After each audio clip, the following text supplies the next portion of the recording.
Hey, how's it going, everybody? Well, today I'm going to be putting on this mini starter that I bought. This is an IMI. It's supposed to have about like 2.5 horsepower. And I'm hoping that this one actually works because I actually bought one that was a Pro Torque and it was just a piece of junk. Like, it would grind and the throwout wasn't far enough. It's just a junk out of the box starter, and they didn't seem to really want to do much about it either. But I'm hoping this one works. See, the way they work is they buy these kits of starters and assemble them and sell them to the public. So they're the same exact starter almost, just they use different components when they're putting them together. And they put their name behind them. I'm hoping the IMI works because it's supposed to. I've had buddies say that it does work. So to do this, I'm going to have to take that manifold and loosen it and kick it over to the side and get that big old factory starter out of the way. That factory starter, I mean, I have no problem against them, but really needs rebuilt and has needed rebuilt for a while. And it just don't give the engine, it don't turn it over as fast as I would like it to. I mean, just when it's about to crank, sometimes it just goes back in. It loses power. Now, on these starters, you have a wire that runs right here to this post and one that goes right here. I'm gonna unhook to that if I can with one hand here. There we go. And then for this to be able to fall, I need to take this one off. Let's see. There we go.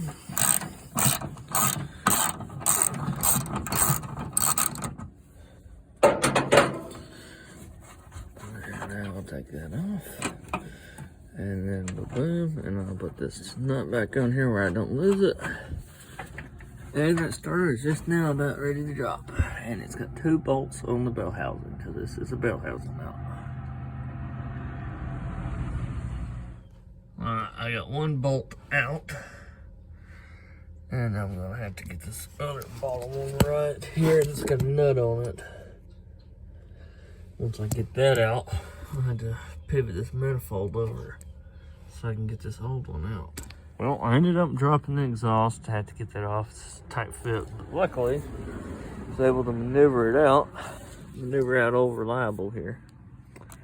And now I'm gonna make me a wire up like this with this kind of connector and put it on this other starter. Because this other starter is gonna have to be a longer wire for both. And I went ahead and bought a longer other wire too that goes right here. Luckily, this kit even come with, since it's got this outdated style connection, it even come with a wire to make for that little post. And it clicks into there. Alright, so the starter is universal, so this twists and it has 2 bolts that go in it. So what I would do, if any of y'all ever do this, I'm going to take a Sharpie under there and put it up there where it don't hit nothing, and then mark it from the top to the bottom. Just a little tech tip of the day. Well, I got my starter on, and notice how I can actually get it out if I had to work on it. It's great, so much more room under here. I just hope this thing works. So let's go ahead and tighten this down. And then we'll get that wire right there plugged in after I put the end on it. So let's go ahead and tighten this down. And then we'll get that wire right there plugged in after I put the end on it. And guess what? I got this starter on here. You don't hear it correctly. And it still grinds like a piece of junk. So, word of the wise, don't buy an IMI or a dang Pro Torque starter for a bell housing mounted Pontiac. Because they're junk and they will not work. So I will probably just rebuild this old guy. And maybe even make it a high torque one, because that junk will not work like a flip. All it wants to do is grind. Now I would show you on video, but I don't want to mess up my dang torque, I mean, not my torque converter, my fluid coupling. So, don't forget to like and subscribe, and y'all take care. Well, y'all thought that starter video was over. Well, I did too. I reached out to the guys at IMI and told them my issue, and kept talking to a fella named Chris. Hats off to him. And this is what they ended up making me a custom starter. This bad boy right here.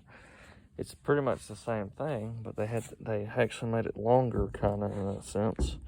They added this plate to it because it wasn't throwing out far enough. I mean, you can see how it rubs on the teeth. This is actually my spare Pro Torque, but, you know, they're the same thing. They added this and added a longer shaft. So now when you put them up against each other, I mean, you can see a good difference. That one's already farther, so I hope the measurements that I gave them is correct. And if so, maybe this sucker will run off of it tonight. Okay, well, I still haven't tried it, but I have spent probably an hour getting this adjusted right, and I kept getting off because this thing actually rotates. Whereas this one, you just move it around and it's kind of sliding. It takes effort. This one spins around like it's on a bearing. Whew, I'll tell y'all, but I finally got it, and I do not want to mess it up. So I swap the wires around and slap it on. Alright, new starter is on. Now I'm just going to hit the cable back out in the battery, and I'll bump the switch, and we will see what we have, fellas. Guess this is what they call a moment of the truth. I'll hook my battery back up.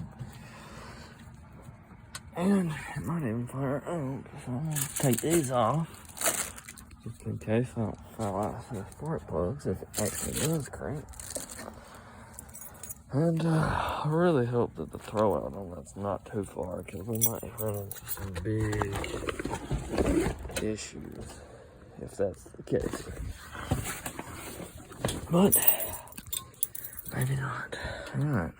The first key. First time. Well, dang battery kit. Let's see where we are now. Well, maybe it'll work this time. This is the last time videoing it. Alright, let's try this again. Perfect. Thank the Lord. This finally works. After so much time and effort, and calling them a week later, this sucker will work. Whew. Thank you, IMI. I take back everything I said. But Pro Torque, I don't take back what I said. They had not offered to help me. But I appreciate y'all for watching. Don't forget to like and subscribe, and y'all take it easy.